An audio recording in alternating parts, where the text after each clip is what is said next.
Da série Aventuras de Daniel, de Maurício Zagari, O Enigma da Bíblia de Gutenberg. Capítulo 8. Quarta-feira de manhã. Meu pai, se for possível, afasta de mim esse cálice. Mateus 26, 39. Acorda, dorminhoco! Daniel abriu os olhos, ainda confuso e zonzo pelo sono. Olhou em volta, atordoado, tentando lembrar onde estava e como tinha parado ali. O ambiente era familiar, mas não era aquele em que costumava despertar todas as manhãs. Aos poucos, a lembrança do que havia acontecido na véspera lhe veio à mente, clareando as ideias. Depois que se despediu do irmão, começou a andar sem rumo pela cidade. Cansado e já morto de sono, chegou em um parque e, sentindo-se como um indigente, deitou-se em um dos bancos. Era uma noite fria, não havia nada com que se cobrir. Usando o livro que comprou no sebo como travesseiro, ajeitou-se da melhor forma que pôde. Quando tinha conseguido cochilar, foi acordado de um susto por alguém que o cutucava. Ei, você! Assustado, Daniel sentou-se no banco. Ao seu lado, de pé, havia um policial fardado. Pronto, me descobriram, pensou. Ele tinha algumas opções. Seu primeiro impulso foi correr. Mas se o guarda decidisse atirar? Ele nem queria pensar naquilo. Podia se fazer de desentendido ou até se fingir de surdo. Isso de nada adiantaria. Além disso, estava decidido a nunca mais fazer algo que soubesse ser incorreto. Talvez o melhor fosse se conscientizar de que tinha chegado ao fim da linha. É proibido dormir em banco de praça. Você não tem casa, garoto? Custou um pouco para Daniel perceber que aquele guarda não estava ali para prendê-lo. Desculpe, seu guarda, já estou indo. Às pressas e evitando qualquer explicação, o jovem voltou às ruas. Foi quando, faminto e exausto, lembrou-se de alguém que nunca o tinha deixado na mão. Andou uns 15 minutos até chegar à casa de Marcos, o amigo de infância. Deu a volta pela lateral até a janela do quarto dele. A luz estava acesa. Daniel chegou perto e deu umas batidinhas no vidro. Logo, o rosto do colega apareceu. Crânio, você por aqui. Oi, Marcos. Será que você pode me dar uma ajuda? Daniel pulou para dentro do quarto. Sua mãe ligou, querendo saber se eu tinha ideia onde você estava. Disse que a polícia está atrás de você. Que maluquice é essa? Daniel aproveitou a deixa e desabafou.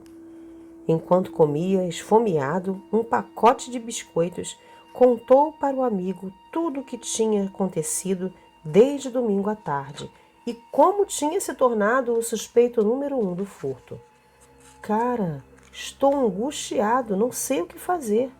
Nessa hora, Daniel entendeu o versículo de Provérbios 17:17 que diz: o amigo é sempre leal e um irmão nasce na hora da dificuldade.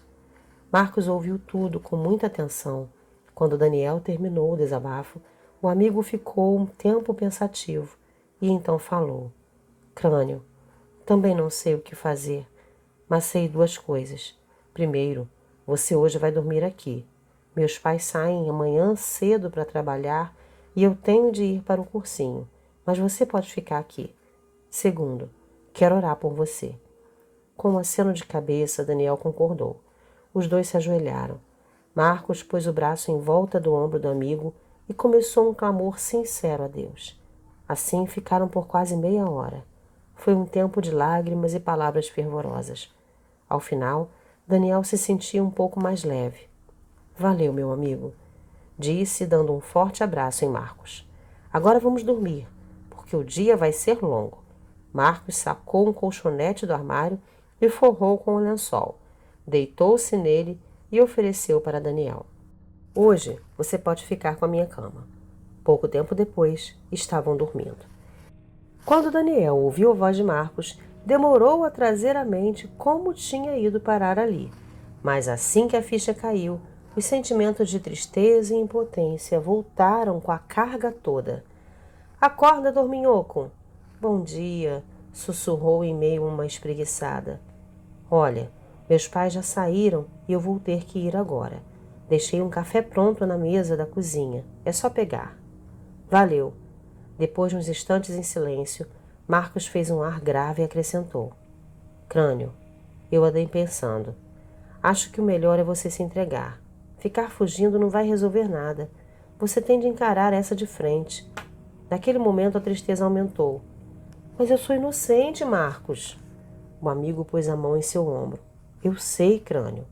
Mas fugir não vai ajudar a provar isso. Depois que Marcos saiu, Daniel ficou pensativo. Enquanto não decidia o que fazer, resolveu que ficar ali não era uma boa ideia. A casa do melhor amigo certamente seria um dos primeiros lugares onde a polícia procuraria. Assim, acabou o café, tomou um banho, pegou seu livro e pulou pela janela.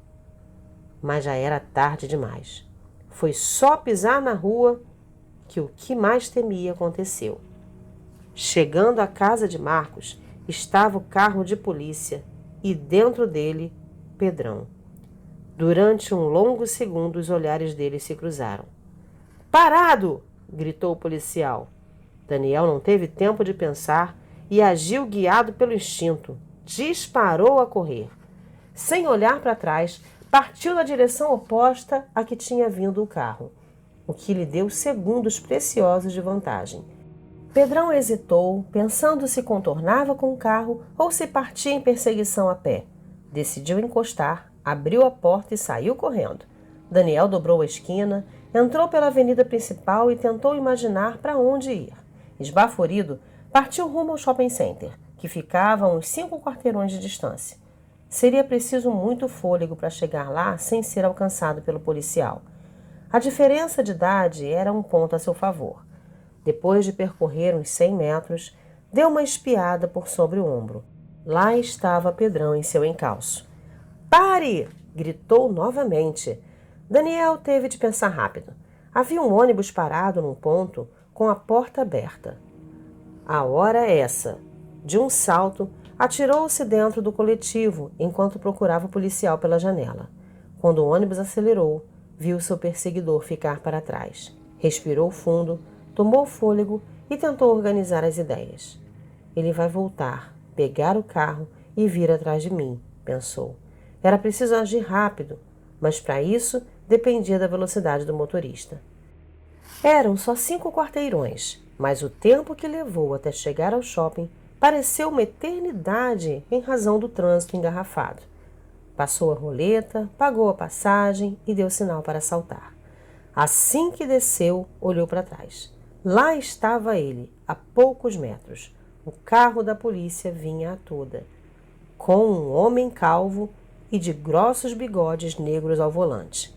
Saiu desenfreado em direção à porta principal do shopping. O prédio parecia ser um bom local para despistar alguém. Muitos corredores, muita gente, muito lugar onde se esconder. Daniel irrompeu pela porta principal e automaticamente reduziu o passo. Correr dentro de um shopping certamente chamaria mais atenção do que ele desejava. Olhou para trás e que coisa! Lá vinha Pedrão. Uma cara de poucos amigos. O carro largado em cima da calçada. Jesus, e agora? Olhou para a esquerda e para a direita. E para a esquerda e para a direita. Seguiu em frente. Entrou na escada rolante. Quando estava na metade, cruzou olhares com o policial. Pare! Foi a senha para Daniel começar a correr escada acima, esbarrando nas pessoas e desviando-se de sacolas e embrulhos, com Pedrão em seu encalço. Chegou ao segundo piso e deu de cara com uma enorme loja de diversões eletrônicas. Apressou-se a entrar e olhou em volta, à procura de um lugar para se esconder. No fundo, em meio a máquinas de fliperama e de games variados, ficava uma porta larga, com uma placa onde se lia Sala de Espelhos. Só lhe restavam poucos segundos, por isso não teve dúvidas. Sacou o dinheiro do ingresso, comprou às pressas uma entrada no guichê e entrou pela porta, a tempo de ver pelo canto do olho o policial chegar ao topo da escada rolante e olhar em volta à sua procura. Tomara que não tenha me visto. Dentro do salão havia uma espécie de corredores com paredes escuras e, presos a elas, muitos espelhos, dos mais variados formatos e tamanhos. Cada um distorcia a imagem de um jeito diferente. deixando a pessoa que estivesse olhando mais magra, mais gorda, mais alta e coisas do tipo. Daniel apressou-se em se esconder em um dos corredores. Agora era esperar. Ficou uns minutos parado, em silêncio, com a respiração ofegante. O calor estava insuportável. Parecia uma sauna escura. Em sua mão, o embrulho do livro que tinha comprado na véspera se esfacelava entre os seus dedos suados. Até que, clique, de um estalo, a porta do salão abriu.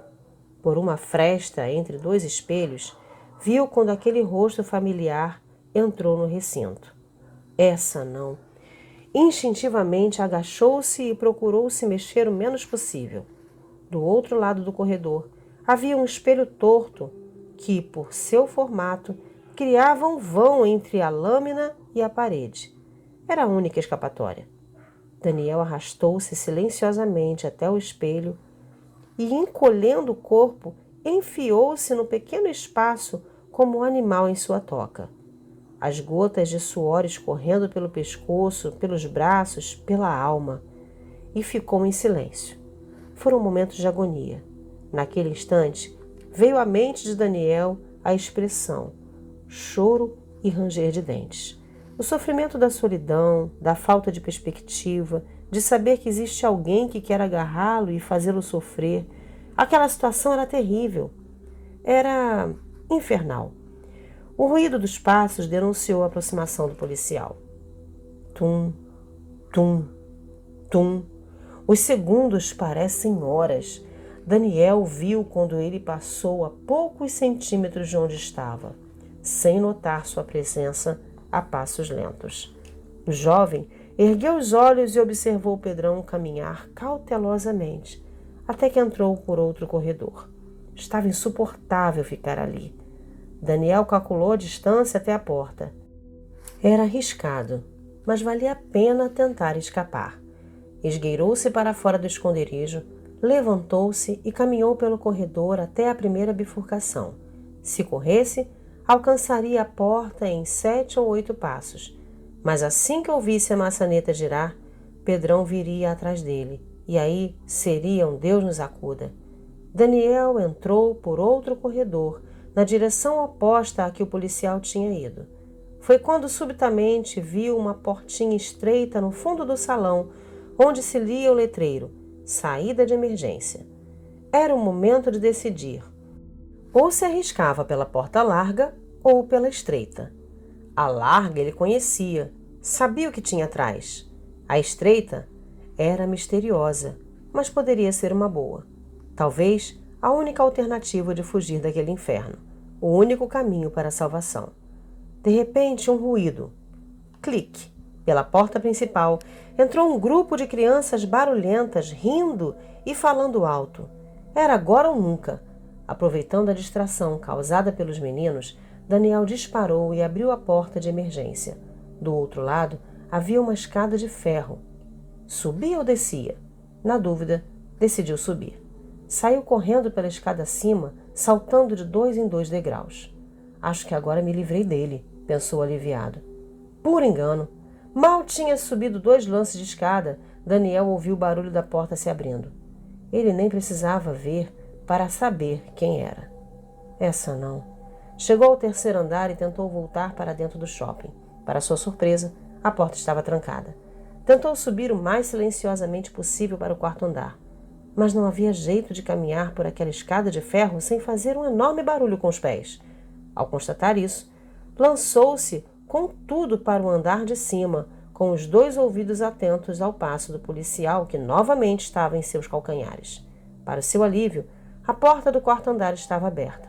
Ele saiu no corredor, onde havia banheiros e bebedouros. E agora? Em segundos, Pedrão estaria ali. Decidiu se misturar à multidão. Ignorou os banheiros e se enfiou pelos corredores em direção às escadas rolantes. Mas antes que chegassem a elas, viu ao longe o seu perseguidor, que também o viu. Olhares cruzados. Não dava mais para tentar se misturar. Daniel tomou impulso e partiu em desabalada carreira pelo shopping. Ao dobrar a esquina, deu de cara com uma loja de departamentos. Entrou por ela e continuou baixado por entre as estantes. Caminhou um bom pedaço até chegar à seção de artigos de camping. Havia uma barraca montada em exposição. Olhou para os lados e, sem que ninguém visse, atirou-se dentro, fechando o zíper da entrada. Demorou algum tempo até que sua respiração voltasse ao compasso normal. Ele não conseguia enxergar do lado de fora e não dava para ver se Pedrão estava por perto. Agora só lhe restava esperar. E esperou. 10 minutos, 20, 40, 1 hora, até que decidiu que era a hora de sair. A essa altura, já deve ter ido embora, pensou. Lentamente, Daniel abriu o zíper da barraca e enfiou a cabeça para o lado de fora. Olhou para um lado, olhou para o outro. Nem sinal do policial. Perto dali, um dos vendedores da loja reparou naquela figura estranha que soltou uma interjeição admirado. O quê? Antes que chamasse sua atenção, Daniel saiu da barraca e pôs-se em marcha para fora da loja. Tudo tranquilo. A hora era essa. Ele evitou as escadas rolantes e preferiu pegar o elevador. Apertou o botão e esperou com impaciência a porta se abrir. Ao chegar ao primeiro piso, em vez de sair pela porta principal, buscou uma saída lateral. Grande erro.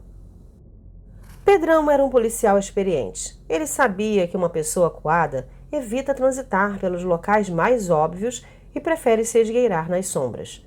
Por isso, assim que perdeu Daniel de vista, decidiu que para agarrá-lo teria de se posicionar na saída de menos movimentos do shopping. Correu para o primeiro piso e estudou o ambiente. Havia uma porta principal e 2 secundárias, laterais, além da rampa de saída do estacionamento. Pela rampa, ele não deveria sair. Um pedestre caminhando pelo acesso dos automóveis chamaria muita atenção. A porta principal também estava descartada. Sobravam as laterais. Mas qual delas? Impossível saber. Vou ter que contar com a sorte, pensou. Assim, posicionou-se dentro de uma loja de roupas femininas que ficava ao lado de uma das portas secundárias e esperou. Ficou ali por um longo tempo. As vendedoras da loja foram abordá-lo umas 3 vezes, intrigadas com aquele homem que, além de estar numa loja de artigos para mulheres, não comprava nada, mas também não ia embora. Estou só olhando, desconversava. Até que, pela vitrine, Pedrão viu quando Daniel passou pelo corredor. Olhar atento, meio desconfiado, passos apressados em direção à porta. Bingo! Comemorou. O policial saiu da loja, atravessou a porta e ganhou a rua. Estava a poucos metros de Daniel. Chegou por trás e estendeu a mão para agarrá-lo. Daniel saiu pela porta e olhou para os lados. Nem sinal de Pedrão. Ótimo! Suspirou aliviado. Estacionados ao longo do meio-fio, táxis em fila estavam à espera de passageiros.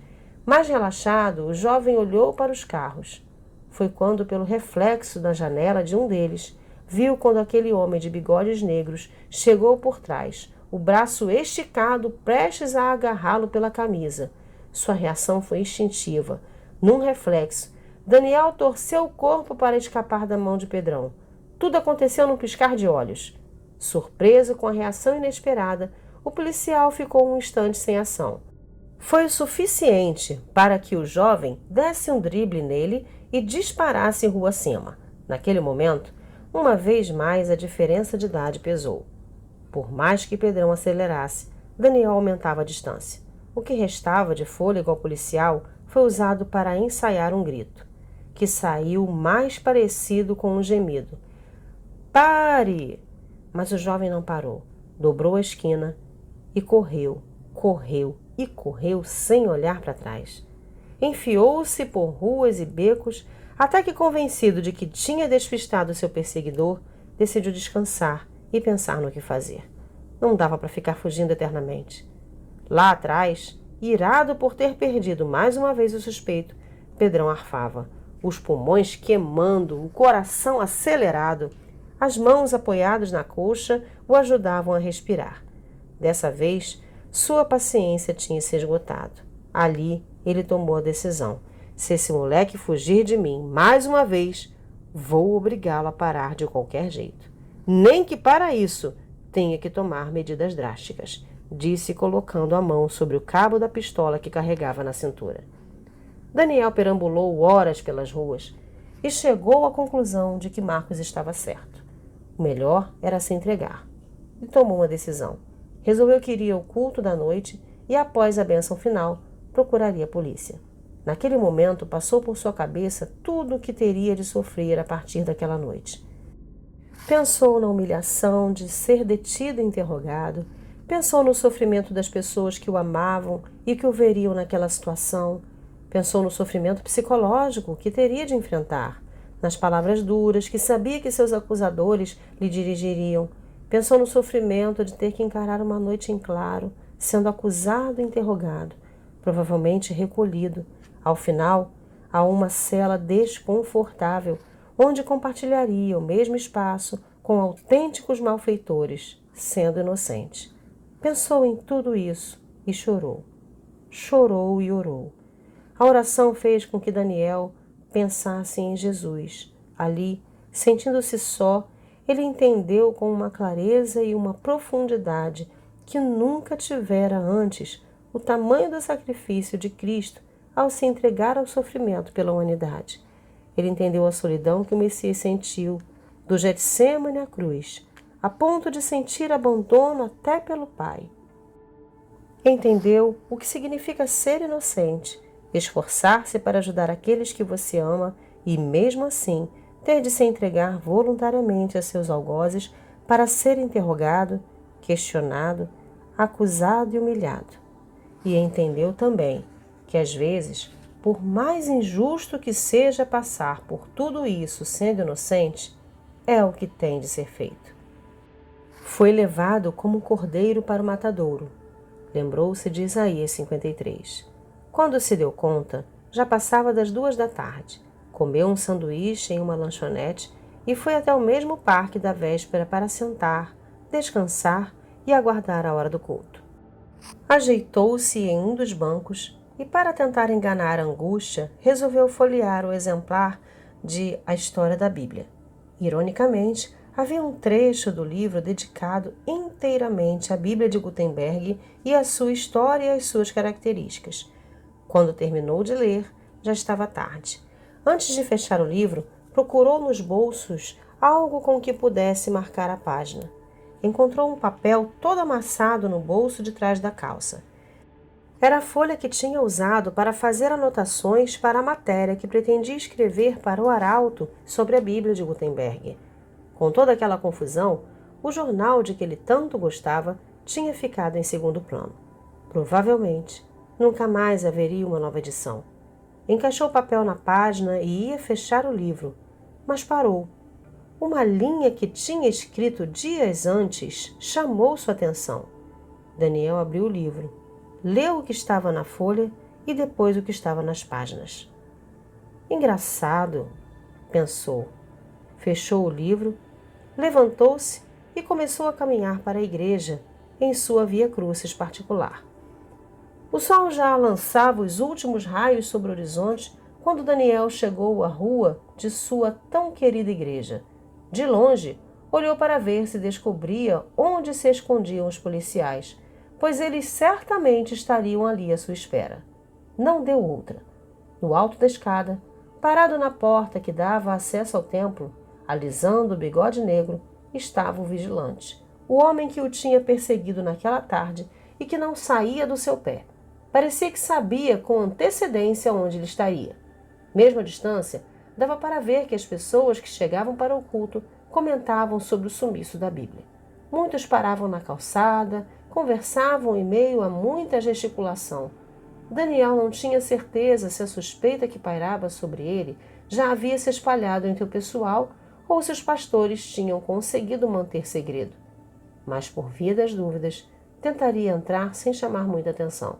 Afinal, sentia muita necessidade de participar do culto antes de entregar-se. Sabe-se lá quando ele teria novamente a oportunidade de ir à igreja. Mas como entrar com aquele homem parado na porta do santuário? Daniel começou a observar. Parecia que o mundo inteiro estava ali hoje. O assalto tinha despertado a curiosidade de muita gente que queria ver o que o pastor diria sobre o assunto. Daniel viu Sebastião e também Ricardo, o pastor Wilson, o missionário Cláudio, o diácono Wesley, o fã-clube de Daniel também, as senhoras do coral. Marcos chegou olhando em volta, certamente para ver se o encontrava. Foi quando Daniel teve uma ideia. Ele viu aproximar-se a irmã Josélia, uma senhora na casa dos 70 anos que tinha um corpo bastante avantajado. Ela caminhava pela calçada oposta, a passos lentos e pendulares, em direção à igreja. Daniel deixou seu posto de observação e correu em direção a ela. Irmã Josélia, a paz do Senhor, como é bom vê-la. Com sorrisada de contralto, ela olhou para o jovem e respondeu com seu habitual bom humor. Salve, Daniel! Deus o abençoe! Como vai você? Daniel deu o braço à irmã e engatou uma conversa qualquer sobre o clima, enquanto caminhava com ela quando chegaram ao pé da escada que levava da rua ao santuário. Ele abaixou-se atrás do corpo volumoso da irmã. Muitas pessoas entravam naquela hora e Pedrão não notou quando, no meio do povo, passou aquela mulher corpulenta e, ao lado dela, abaixado, o jovem Daniel.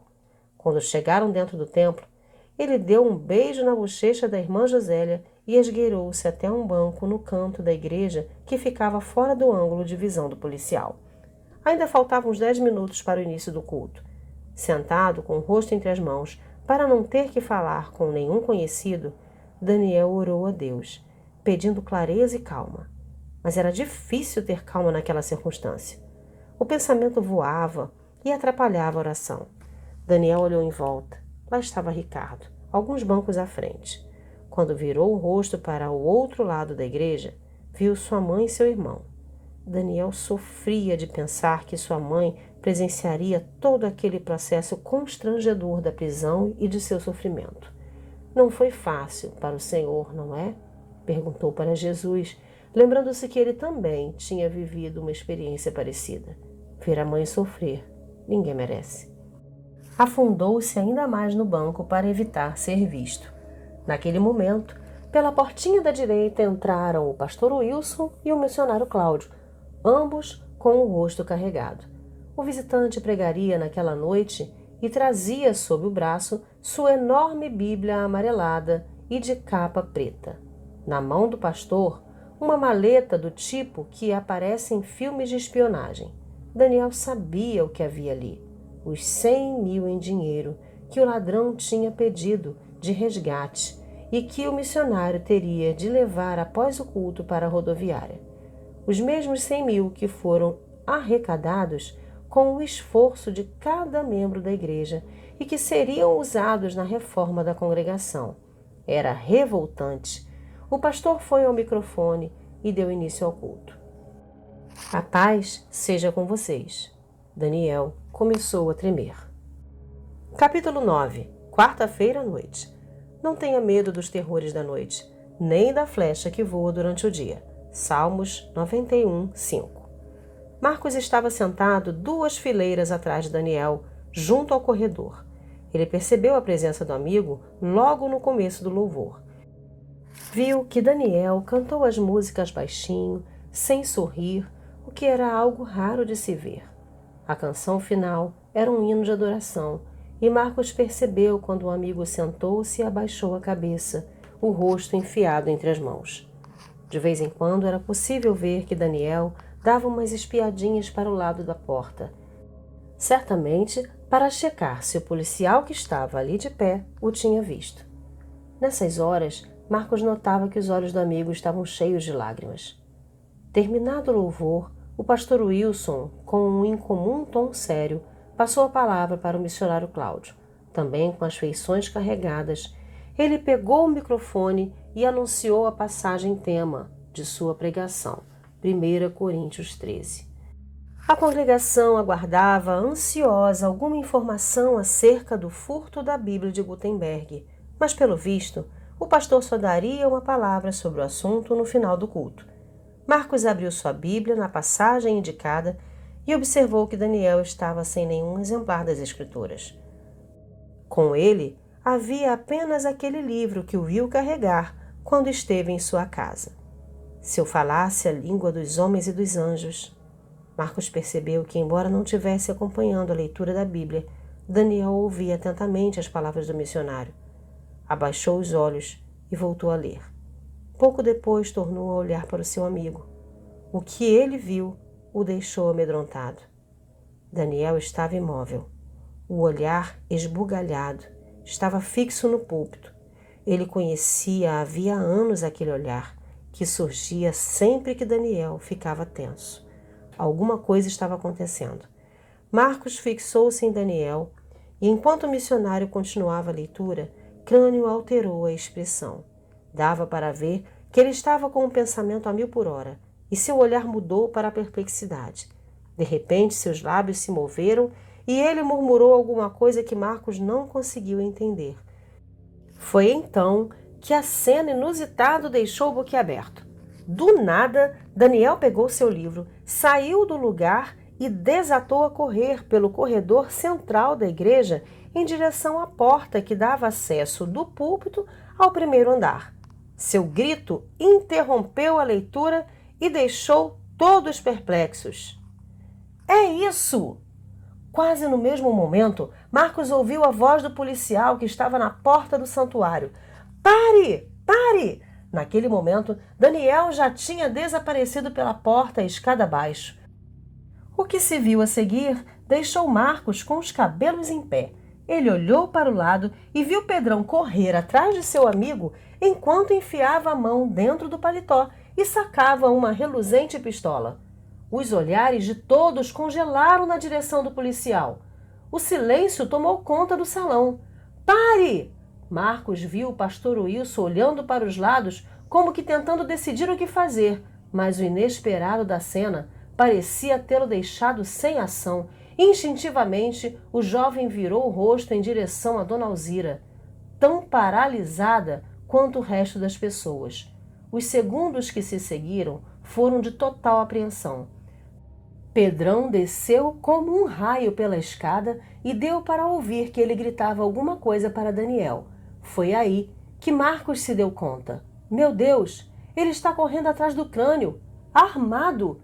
Saindo do estado de choque em que estava, deixou o seu lugar e partiu em direção à porta por onde os dois tinham descido. No momento em que ia passar por ela, um barulho seco e alto ecoou pela igreja. O barulho de um tiro. Muitas pessoas levaram a mão à boca num gesto que refletia perplexidade e medo. Dona Alzira caiu sentada no banco, enquanto Bruno deixou o queixo cair. O missionário Cláudio fechou a Bíblia, o pastor Wilson ensaiou descer do púlpito. Ricardo deu passos em direção ao corredor e ameaçou uma corridinha hesitante. O som do tiro pareceu ecoar por uma eternidade. Daniel! Gritou Marcos e voou pela escada, seguido por alguns dos membros da igreja que pareciam ter despertado de um estado hipnótico. Chegou ao primeiro andar e foi aos saltos até a porta do gabinete do pastor. No ar, dava para sentir o cheiro de pólvora. Parado na porta, Pedrão ainda segurava a arma fumegante apontada para o fundo da sala. Daniel! Gritou Marcos em pânico. Ali estava seu amigo, parado de pé, com um exemplar de O Arauto na mão. Sua testa brilhava de suor. Na parede, poucos centímetros acima da sua cabeça, havia um inconfundível buraco de bala. E em seu rosto, um largo sorriso.